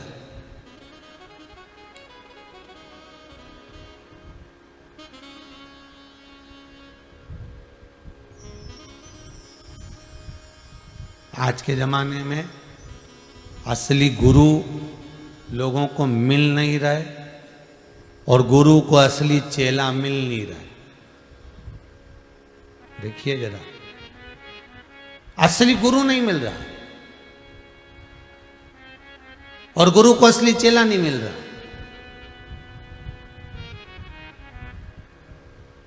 एक गुरुजी तखत पे बैठे थे, शालिग्राम जी की पूजन कर रहे थे। दो चेले थे उनके, एक चेले को आवाज लगाई, चेला ऐ रामू, ऐ रामू। रामू दौड़ कर आया, जी गुरुदेव। बेटा शालिग्राम जी की सेवा चल रही है, थोड़े तुलसी के दल लिया, जा तो जरा तुलसी ला। इतना आलसी चेला, उसने मन में सोचा अगर आज तुलसी लेने चले गया तो ये गुरुजी रोज मुझसे तुलसी मंगवाएंगे। अगर आज चले गया तो गुरुजी रोज मंगवाएंगे। चेला बोला, गुरुदेव तुलसी का पौधा कैसा होता है? गुरुजी ने मन में सोचा, गजब का चेला है, बताओ यहां आश्रम में रह रहा है और इसको तुलसी का पौधा नहीं मालूम। चल रहने दे, अच्छा। दूसरे चेले को आवाज लगाया, किशोर, ओ किशोर, ओ किशोर। अरे कहां गया किशोर? और किशोर दौड़ के आया, जी गुरुदेव। जा थोड़ा सा तुलसी का दल तोड़ कर लिया। किशोर ने सोचा, बता ये रामू नहीं गया तो मैं काय को जाऊं? गुरुदेव आपने रामू से नहीं कहा, रामू को तुलसी का पौधा नहीं मालूम था।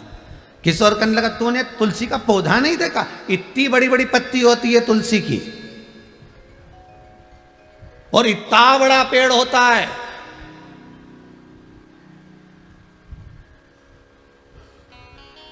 कभी नहीं देखा तूने? मेरी तो मम्मी ने दिखाया था, इतना बड़ा पेड़ और इतने बड़े बड़े पत्ते। गुरुजी ने मन में सोचा, हो गया कल्याण। इसको भी नहीं मालूम कि तुलसी का पौधा कैसा है। किशोर तूने तुलसी का पौधा नहीं देखा? गुरुदेव मेरे को मालूम, मेरी मम्मी ने ऐसे ही बताया था।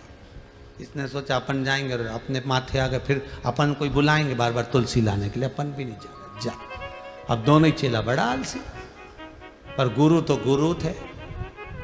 दोनों बोले, गुरुजी हमको नहीं मालूम तुलसी कैसी है, आप नहीं चले जाओ।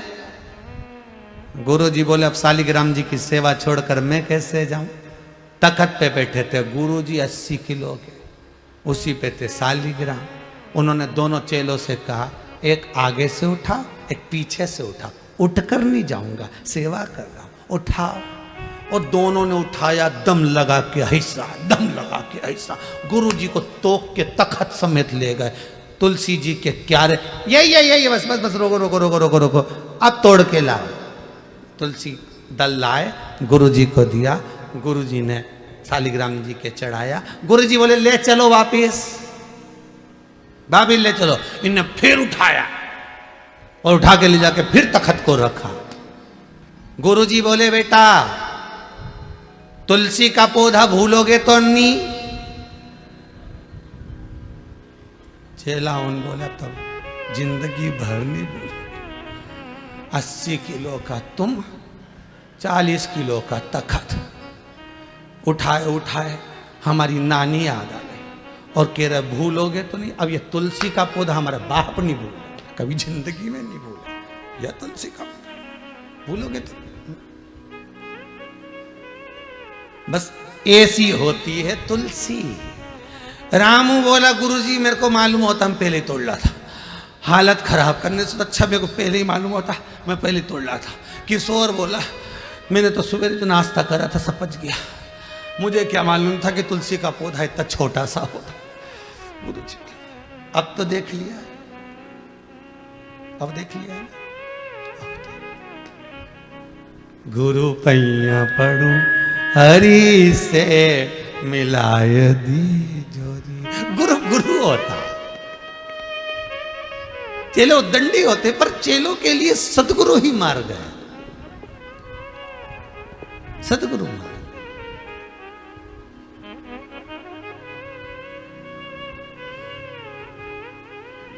गुरु अपने बच्चे को नहीं पढ़ाता और अपने शिष्य को ज्ञान दे जाता है।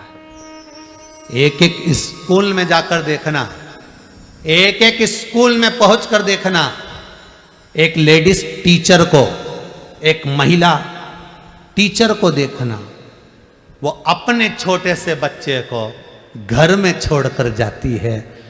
5, 6, 7, 8 घंटा सवेरे से गई है, 2 बजे तक स्कूल में पूरा फर्ज अदा करती है। उसका बच्चा घर में रो रहा होता है, जिद कर रहा होता है, माता को याद कर रहा होता है, माँ भी बिलखती है, बच्चे की याद आती है, तो भी स्कूल में कलम उठाकर बोर्ड पर लिखकर अपने बच्चों को ज्ञान देती रहती है। इतने बच्चों के लिए अपने बच्चे की बलि दे देती है। वही सद्गुरु होती है, वही टीचर, वही गुरु है, वही गुरु है।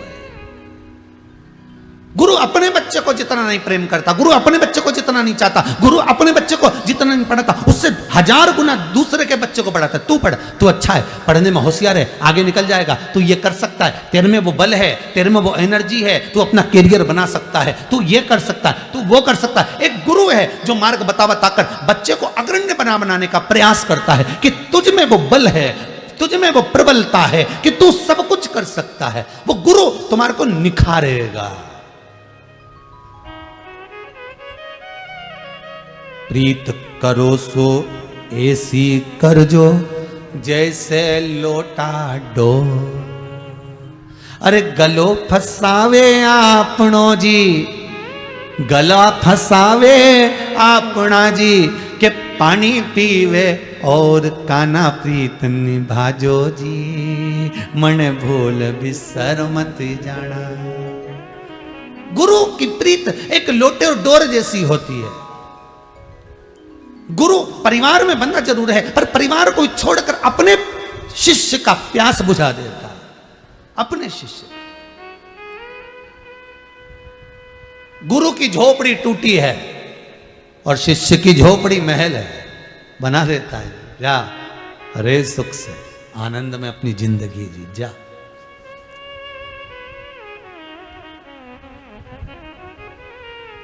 जा सुख की जिंदगी।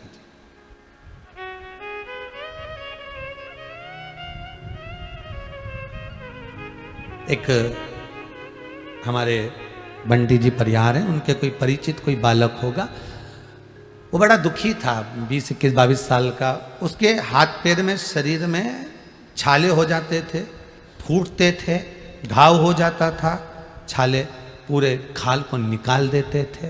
बड़ा दुखी, बड़ा दुखी। बंटी ने 1-2 बार कहा गुरुदेव बहुत हालत खराब है। बच्चे ने सब डॉक्टरों को सब जगह दिखा दिया, पर शरीर का वो जो रोग है, डॉक्टर कह रहा है हाथ को काटना पड़ेगा, ये हाथ में कुछ ऐसा हो गया, काहे काटो, हाथ नहीं काटना है, भोलेनाथ जी की सेवा कर कर दुख काटना। अंग काट देने से सुख का अनुभव नहीं होगा, दुख कट जाने पर सुख का अनुभव होगा। कहा उन्हें काम करो, शंकर जी का स्मरण करो, शिव जी का भजन करो, शंकर का अनुमोदन करो, शिवरात्रि का पूजन आदि जब भी मौका मिले करते रहो। बड़ा सुख है, बड़ा आनंद है। जब देखा, अब सूचना जब मिली कि गुरुदेव उसका हाथ अब पूर्ण तरह से सही हो गए, अब शरीर ठीक हो गया, उसमें आनंद की अनुभूति है, उसमें सुख का एक भान है, आनंद का एक भान। कुछ दे ना दे गुरु, पर यह पक्का है कि वो परमात्मा से मिलन कराने का प्रयास जरूर कर सकते, वो प्रयास करेगा। प्रीत करो सो ऐसी कर जो, जैसे लोटा डो, और गलो फसावे आपनो जी, अरे गलो फसावे आपनो जी, पानी पीवे और काना, प्रीत निभाजो जी, मन बोल बिसर मती जाना। ये प्रीत हो सदगुरु और शिष्य। देवराज को वो गुरु नहीं मिल पाया, इसलिए शिव कथा में बैठने के बाद मंदिर के अंदर शंकर की कथा चल रही है और उस कथा में देवराज का चित्त नहीं लग पाया। विचार करिएगा जरा।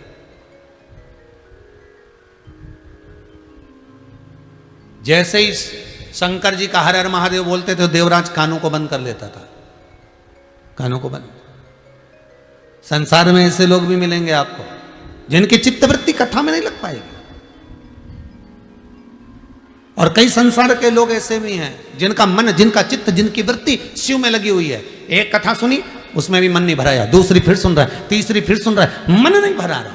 और होना चाहिए ऐसी प्यास परमात्मा को पाने की। उदर की तृप्ति भोजन से है, आत्मा की तृप्ति भजन से है। वो प्यास हो हमें परमात्मा को पाने की, शंकर से मिलन की एक आस लगी रहे कि मिलेगा और मेरे सम्मुख में आएगा।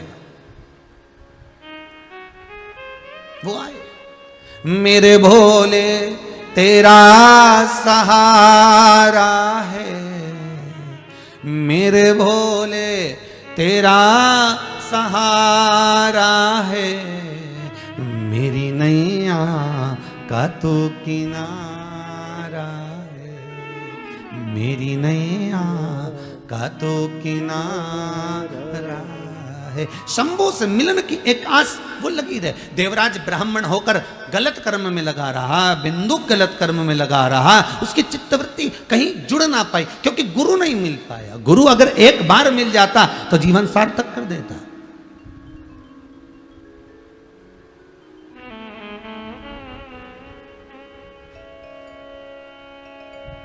एक बार अगर मिल गया गुरु तो फिर जीवन सार्थक। नहीं मिला,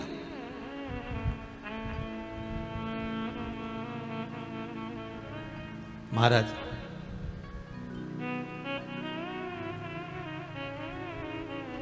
एक ही है संसार में जो तुम्हारे मुख पर तुम्हारे दोष बता सकता है।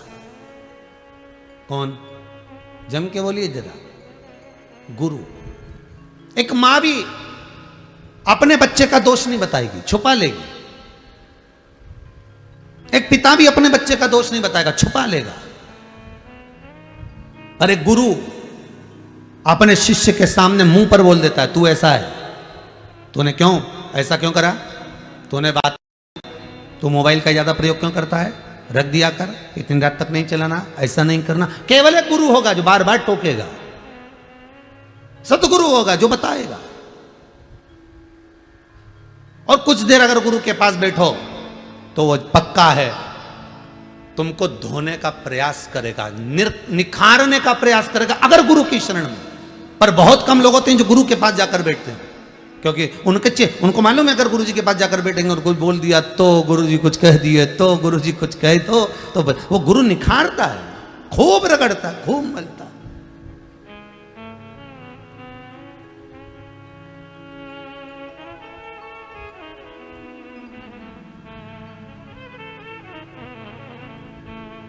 एक छोटे से टुकड़े कांच को हीरा बनाने का प्रयास केवल गुरु करता, घिस घिस कर घिस घिस कर घिस घिस कर। कोई सहज हो?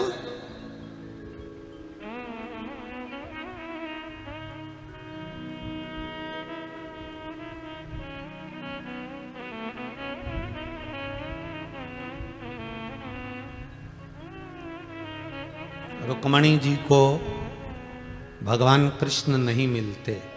मिलते क्या? किसी हालत में नहीं मिलते। शिशुपाल बारात लेकर आया था, तैयारी हो गई रुक्मणी जी को शादी की, नगर सज गया, रुक्मणी जी के भी सारे साज सज गए, पूरे नगर में 15 दिन पहले से साज और धाज लग गए। रुक्मणी को कृष्ण नहीं मिलते।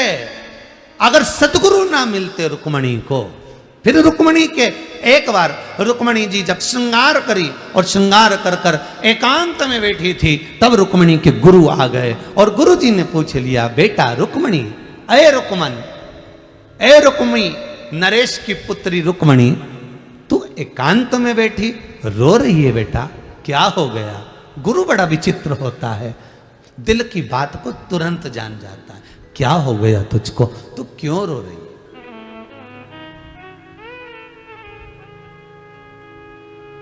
तेरे नैनों में जल भरा है रुक्मणी, तू रोती है क्यों? कारण क्या है?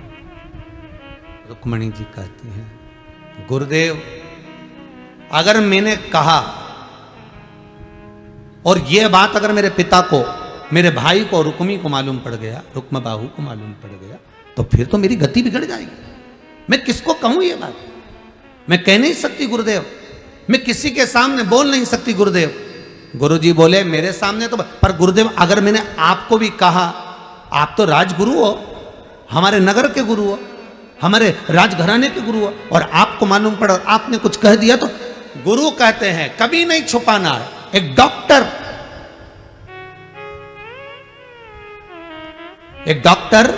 एक रसोईया, एक सदगुरु, इन तीन से कभी नहीं छुपाना। डॉक्टर से अगर रोग छुपाओगे तो बीमारी बढ़ेगी, आपने अगर रोग छुपा लिया तो बीमारी बढ़ना है। सब बता दो, सब जो जो हो रहा है सब बताओ, तो भी इलाज कर सकता है। तुम छुपा कर रखोगी, एक बीमारी बता दी तुमने, दूसरी नहीं बताई, दूसरी नहीं बताई, तीसरी नहीं बताई, तो छुपेगी तो बीमार होगी। ये इतने सारे लोग ये कोरोना महामारी में, दूसरी लहर में जो मरे हैं, शांत हुए हैं, ये क्यों हुए? 4 दिन 5 दिन तक तो घर में ही पड़े रहिए, हमें तो कुछ नहीं हो रही है, खांसी हो तो थोड़ी बहुत हो रही है, सर्दी हो तो थोड़ी बहुत हो रही है, थोड़ी बहुत चल रही है, बता ऐसा होएगा ही नहीं, मेरे को ऐसा हो गई। छुपाते रहे, ना पत्नी को बताएं, ना बच्चों को बताएं, ना किसी को बताएं, ना बताया, टेबलेट लाते रहे, खाते रहे, गोली दवाई लाते रहे, खाते रहे, बस धीरे धीरे धीरे धीरे उस बीमारी ने जड़ पकड़ ली, पकड़ते पकड़ते हृदय पकड़ लिया, श्वास पकड़ ली, और हॉस्पिटल गया, थोड़े दिन टिका और मर गया। छुपाया इसलिए मरे। कोरोना की जांच कराएंगे, लोगों को क्या मालूम पड़ेगा? लोग कहेंगे इसको कोरोना हो गया, अरे दरबार, अरे बीमारी छुपाने से बढ़ती है साहब। तुम तो छाती ठोक कर कह दो हाँ कोरोना हुआ है, क्या कर लोगे? इलाज ही तो होगा ना, 4 लोग बता तो देंगे कि इसको ले जाओ, पकड़ के हॉस्पिटल भर्ती करो, बेचारा ठीक हो जाएगा। पर केवल छुपाया। ये जितने मरे हैं ना, सब छुपा छुपा के मरे हैं। क्यों छुपाओ साहब? किस लिए छुपाओ? पत्नी कह रही किसी को मत बताना, तुम मैं सब इलाज करवा दूंगी। पति कह रहा तू चुपचाप पड़ी रहे, मैं सब इलाज कर दूंगा, मैं अच्छे अच्छे डॉक्टर से बात कर रहा हूं, मैं फोन पे संपर्क में लगा हूं, मैं ये ला रहा हूं, मैं वो ला रहा हूं, पर जांच मत कराना, जांच मत कराना। मालूम पड़ गया मोबाइल में मैसेज आएगा, सबको सूचना मिल जाएगी इसको कोरोना हो गया है। हे राम, द्वारकानाथ, गजब का ये कथा कह रही है कि डॉक्टर से, वेद से, गुरु से छुपाओ मती, और यहाँ के छुपाओ तो ये जाओ।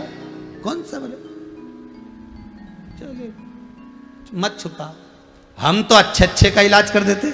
फिर परिवार वालों ने कहा एक काम करो, इसको अच्छी अदरक का दूध दे दो, हल्दी का दूध दे दो। और व्हाट्सएप पे तो बहुत सारे डॉक्टर उन चीज़ों लिख लिख के भेज रहे थे, ये कर दो, वो कर दो, नींबू का रस डाल दो, नाक में ये डाल दो, उसमें वो डाल दो, सब कर आई के बाद क्यों निपटी गया रही है? इसके बाद क्यों मरा ये?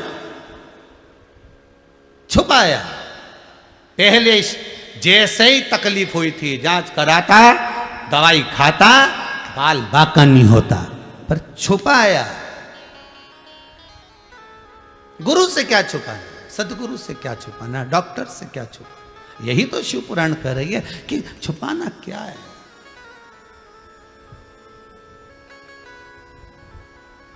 रोग आया है, बताओगे कम होगा।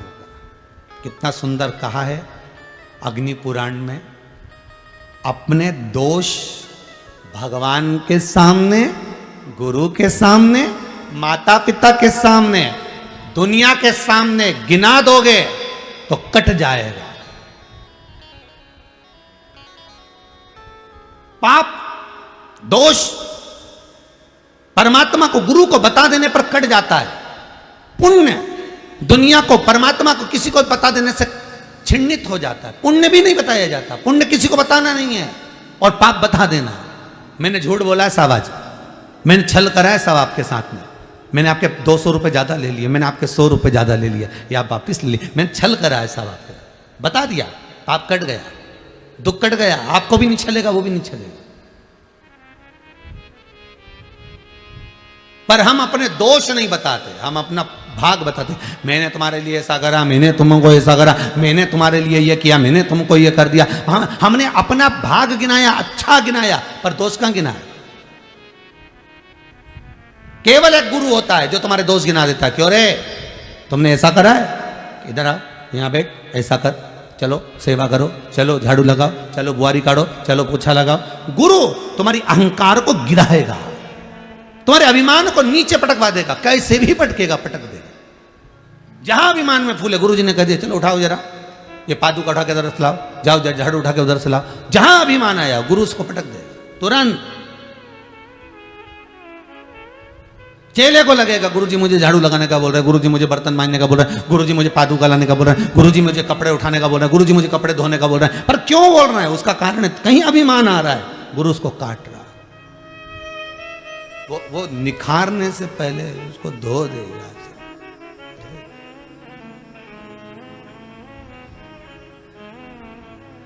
निखारना है उसको। कितना सुंदर लिखा है अग्नि पुराण में, स्वयं व्यक्ति 7 जन्म भी ले ले तो भी अपने दोष निकाल नहीं सकता। कितने जन्म? जितने टीवी के सामने बैठे आस्था चैनल पर, 7 जन्म भी ले ले, अग्नि पुराण कहती है, तो भी व्यक्ति अपने दोष नहीं निकाल सकता। 7 जन्म भी ले ले तो दोष नहीं निकाल सकता। शिव पुराण, अग्नि पुराण, लिंग पुराण कहती है, नर्मदा पुराण कहती है, व्यक्ति केवल एक है और वो है गुरु। 7 जन्म नहीं लेने देता किसी को, दोष निकाल कर सामने रख देता है कि तेरी ये गलती है, तूने ये किया है, तू ये कर चुका है, अब तू सॉरी कह ले, अब तू संबोधन में क्षमा मांग ले। बस गुरु ने निकाल कर रख दिया। गुरु 7 जन्म भी नहीं लेना हमको। 7 जन्म तक अग्नि पुराण कहती है कि 7 जन्म ले ले तो दोष नहीं निकाल सकता मनुष्य अपने, पर गुरु एक ऐसा, वो दोष निकाल कर सकता। देवराज शिव मंदिर में बैठा है, शंकर के मंदिर में बैठकर भी कानों को बंद कर लेता है। कथा में रस तत्व नहीं आता उसको, कथा नहीं सुनता, वो श्रवण नहीं कर पाता। एक अमृत की अनुभूति है गुरु चरण में। जैसे जिद करने वाले व्यक्ति का एक ही इलाज है, बेलपत्री के वृक्ष के नीचे जौ के आटे का चौमुखी दिया, सरसों का तेल डालकर, उसमें काली तिल डालकर, उसमें एक सफेद फूल डालकर, बेलपत्री के वृक्ष के नीचे जैसे एक चौमुखी दिए को जौ के आटे के दिए को लगा दिया जाता है। जो व्यक्ति चिड़चिड़ करता है, जो व्यक्ति क्रोध करता है, जो व्यक्ति अपशब्द बोलता है, आड़ा टेढ़ा बोलता है, ताने देता है, ईर्ष्या रखता है, घर में चिड़चिड़ करे, पूरे घर को अस्त व्यस्त कर रखा, उस व्यक्ति का नाम और गोत्र बोलकर मात्र किसी भी महीने की शिवरात्रि पर, हर महीने शिवरात्रि आती, किसी भी महीने की शिवरात्रि पर एक दिया लगा दिया जाए, व्यक्ति अपशब्द कहना बंद कर देता है, उसका प्रेम प्रबल हो जाता है, उसकी ईर्ष्या समाप्त हो जाती है, उसकी नफरत समाप्त हो जाती है, ईर्ष्या नफरत समाप्त हो जाती। उसी तरह जैसे बेलपत्री के वृक्ष के नीचे जौ के आटे का दिया लगाने पर नफरत समाप्त होती है, ईर्ष्या समाप्त होती है, उसी तरह शंकर का ये शिव महापुराण की कथा कहती है कि गुरु के चरणों में जाने पर जीव का अहंकार, काम, लोभ, आसक्ति, वृष्णा, तृष्णा सब समाप्त। रुक्मणी तू रो रही है क्यों? मैं बता नहीं सकती। आप राजगुरु हो, आप राजगुरु हो, और राजगुरु के सामने अगर मैं बोलूंगी और कल पिता को या भाई को मालूम पड़ गया तो ओहो रुक्मणी क्या सोचती है तो, क्या विचार करती है तो, मालूम नहीं है रुक्मणी। गुरु कैसे, गुरुजन से छुपाया नहीं जाता, गुरु के आगे क्या छुपाना है, क्या छुपाना। रुक्मणी को कृष्ण नहीं मिलते साहब अगर गुरु ना होते। अगर गुरु ना होते तो रुक्मणी को कृष्ण मिलना बहुत कठिन। कर्म को काटने वाला, परमात्मा से मिलाने वाला कोई सदगुरु ही होगा। हम आपसे बार बार कहते हैं ना, कई बार आपको कहा कि आपके यहां अगर धन की कमी पड़ रही है, पैसा नहीं आ रहा, व्यापार नहीं चल रहा, दुकान नहीं चल रही, धंधा नहीं चल रहा, नौकरी नहीं लग रही, सर्विस नहीं लग रही, तो हमने बार बार आपको कहा है कि सोमवार एक दिया बेलपत्री के पेड़ के नीचे लगाओ घी का, और एक दिया शंकर के मंदिर की चौखट पर लगाकर। बार बार आपको कहा लगाओ, 1-2 सोमवार लगाकर तो देखो व्यापार चलता कि नहीं चलता। उस पर विश्वास रखकर लगाओगे, सुख मिलेगा, आनंद की अनुभूति होगी।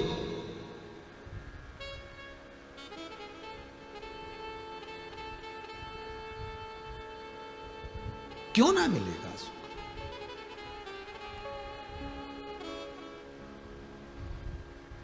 रुक्मणी तू रो रही है? हाँ गुरुदेव मैं बता नहीं सकती, पर गुरुजी करे बताना तो पड़ेगा, नहीं बताएगी तो हल कैसे निकले। बता क्या बात है। तब रुक्मणी जी रोते रोते गुरु चरणारविंद को पकड़ ले, गुरु चरण को पकड़ा रुक्मणी। बोल रुक्मणी। रुक्मणी जी कहती है, रुक्मणी जी बोलती है, रुक्मणी जी कह रही हैं गुरुदेव बात इतनी सी है, मेरे हृदय में कृष्ण बैठे हैं, क्योंकि मैंने बाल्यावस्था से कृष्ण को अपना माना, कृष्ण को मैं अपना मानती, पर मेरे भाइयों ने मेरा विवाह शिशुपाल के साथ पक्का कर दिया। अब आप बताएं, मैं कृष्ण को चाहती हूं, विवाह उनसे करूंगी, और कैसे शिशुपाल से विवाह करूं? भगवान बोले, गुरुजी बोले इतनी सी बात। अब गुरुजी हल निकाल दिए, देखो कितनी जोरदार, इतनी सी बात। अगर कृष्ण तुझे चाहते हैं तो रुक्मणी जी बोली, मैं ये नहीं कहती कि कृष्ण मुझे चाहते, मैं तो इतना कहती हूं कि मैं कृष्ण को चाहती हूं।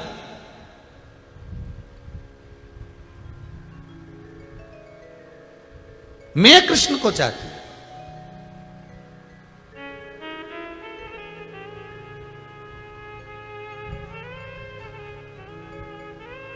ओहो, भगवान बोले फिर तो विवाह, वही का तो टेंशन है। उनको तो मालूम ही नहीं कि मेरा विवाह हो रहा है, और मैं उनको इतना स्नेह करती हूं ये भी नहीं मालूम उनको। तो गुरु जी बोले फिर तो ये बड़े गजब की बात है, फिर तो तेरा विवाह शिशुपाल के साथ हो गई होगा। तो इतने में रुक्मणी जी बोली, फिर तुमने गुरु मंत्र काय को दिया, ये तो बताओ। अभी तो बोले थे कि गुरु के आगे सब कह देना चाहिए, और गुरु के आगे कह दिया तो अब आपका फर्ज है निभाना। गुरु जी बोले अब बोल मती, ये ले एक सुंदर सा पत्र लिख दे, और सुन जो तेरे दिल में है सब लिख दे, बाकी का मैं निपट लूंगा। और रुक्मणी जी ने सतगुरु मेरो संदेश हरि से जाए सुना देना। मेरी नैया पड़ी रे मझधार, गुरु जी इसे पार लगा देना। पत्र लिखा, सब लिख दिया। मैं तो द्वार द्वार पर हारी, पर सब कोई मिलते भिकारी। मैं तो द्वार द्वार पर हारी, पर सब कोई मिलते भिकारी। एक दाता द्वारिका नाथ, मुझे तेरे पास बुला लेना। सतगुरु मेरो संदेश, हरि से जाए सुना देना। सतगुरु मेरो संदेश, हरि से जाए सुना देना। सतगुरु मेरो संदेश, हरि से जाए सुना देना। सतगुरु सब गाइए, प्रेम से गाइए। संदेश हरि से जाए सुना देना। तेरी माला जपूंगी दिन रात, गुरु जी मुझे शरण लगा लेना। तेरी माला जपूं दिन रात, प्रभु जी तुम चरण लगा लेना। आओ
तो जानो गुरु जी घट घट की, मेरी नैया बवर बीच अटकी। तुम तो जानो गुरु जी घट घट की, मेरी नैया बवर बीच अटकी। तुम तो जानो गुरु जी घट घट की, मेरी नैया बवर बीच अटकी। तुम तो जानो गुरु जी घट घट की, मेरी नैया बवर बीच अटकी।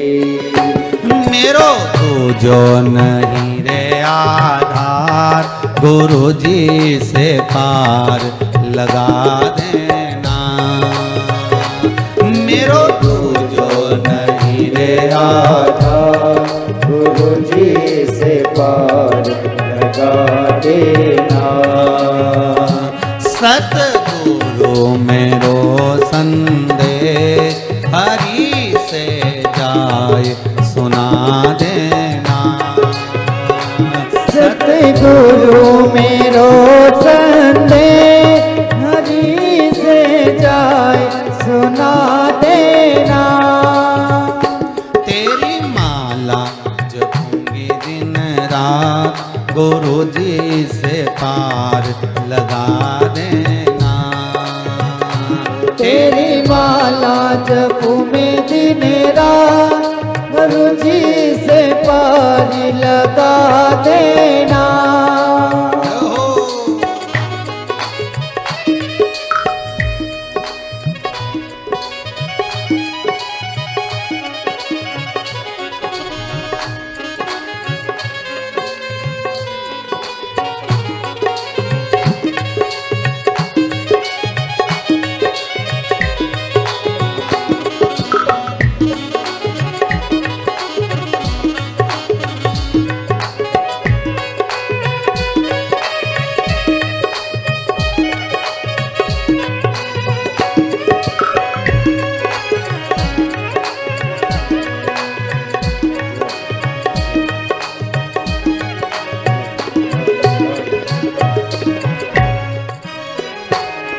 तो जानो गुरु जी घट घट की, मेरी नैया वर बीच अटकी।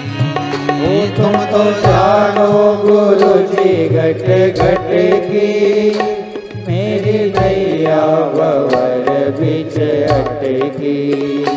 तुम तो जानो गुरु जी घट घट की, मेरी नैया भंवर बीच अटकी। तुम तो जानो गुरु जी घट घट की, मेरी नैया भंवर बीच अटकी। ये डूब न जाए इस बार, गुरु जी से पार लगा देना। ये डूब न जाए इस बार, गुरु जी से पार लगा देना। तेरी माला जपूंगी दिन रात, गुरु जी से पार लगा देना। ओ तेरी माला जपू में दिन रात, गुरु जी से पार लगा देना। तेरी माला जपूंगी दिन रात, गुरु जी से पार लगा देना। ओ तेरी माला जपू में दिन रात, गुरु जी से पार लगा देना। गुरु जी से पार लगा देना। गुरु जी से पार लगा देना। सदगुरुदेव के हाथ में पत्र दिया, पत्र देकर कहा कि इस पत्र को आप लीजिए गुरुदेव, ये पत्र आप जो करना है आपकी मर्जी। और गुरुजी ने वो पत्र लिया, द्वारकाधीश को दिया, और पत्र लेने के बाद भगवान को क्या कहा, ये पत्र रुक्मणी जी ने भेजा, तुम्हारी मर्जी, तुम जानो, तुम्हारा काम जाने। पत्र सुनते से ही भगवान ने कह दिया रुक्मणी को लेने जाऊंगा। अर्थात गुरु के पास जाकर अपने दिल की बात कह देने पर गुरु उस मंजिल तक पहुंचा देता है, ये पक्का। आप गुरु के पास जाकर कहो तो,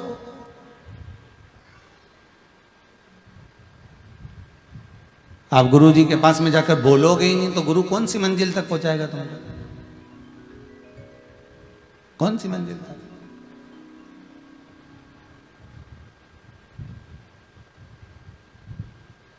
इस कुबेरेश्वर धाम में भले अभी प्राण प्रतिष्ठा नहीं हुई भगवान की, क्योंकि अभी तो मंदिरों का काम निर्माण चालू है, वृद्धाश्रम का काम चालू है, गौशाला का काम चालू है, सब काम चल रहा है।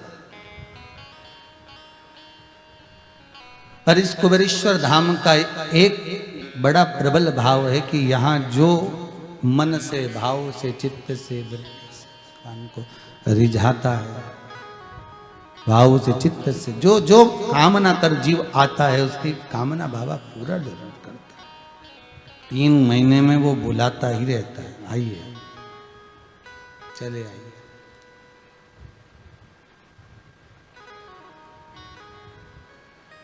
केवल वही वैसा गुरु से कहो तो।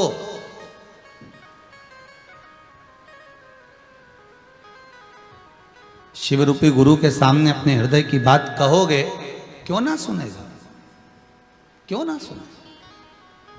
कहा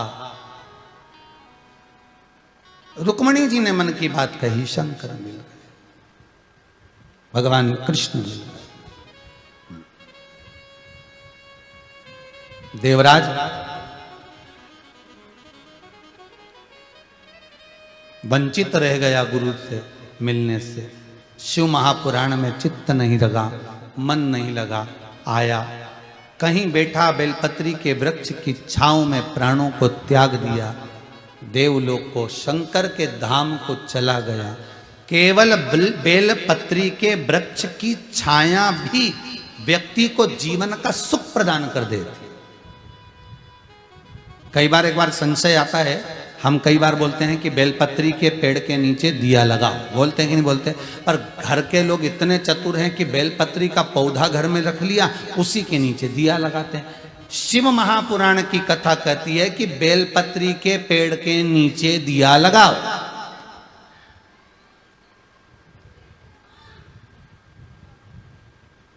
शब्दों पर जाइएगा जरा हो। बेलपत्री के वृक्ष के नीचे दिया लगाओ, कोई कहे पीपल के वृक्ष के नीचे दिया लगाओ, किसी ने कभी कहा कि तुलसी के वृक्ष के नीचे दिया लगाओ, नहीं, तुलसी के क्यारे में दिया लगाओ, तुलसी के कुंड के पास दिया लगाओ, तुलसी के रोप के पास दिया लगाओ। पर किसी ने यह नहीं कहा कि तुलसी के नीचे दिया लगाओ, क्योंकि सबको मालूम है तुलसी का जो पौधा है वो छोटा होता है, उसके नीचे बैठ नहीं सकते आप, पर उसके नजदीक में जो दिया लगाओगे वो स्वीकृत होगा। पर बेलपत्री के वृक्ष के नीचे दिया लगाओ, मतलब बेलपत्री का वृक्ष इतना बड़ा होना चाहिए कि जब आप दिया लगाने बैठो तो उसकी छत्र छाया आपके मस्तक पर होना चाहिए, उसकी कृपा आप पर होना चाहिए, तो वो फल देगा। नहीं तो मालूम पड़े इतना सा पौधा, अब मैं दिया लगा दिया, अब सोचे कि इसकी छाया कैसी हो, तो गमले को उठा के सिर पे धर लिया। अब ये चित्तवृत्ति आपकी हो सर।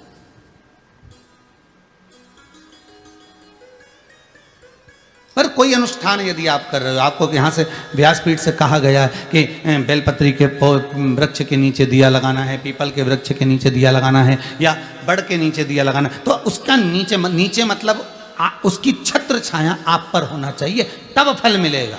हो नहीं तो तुम बहुत बड़े बड़े होशियार हो रहे, पक्का बेलपत्री का पौधा लगा लिया घर के कुंडे में, मैं दिया लगा देती, हम तो रोज लगा, फिर भी हमारी कामना पूरी नहीं हो रही, फिर भी भगवान हमारा नहीं सुन रहा। भगवान के तेरे बराबर आलसी कौन होगा?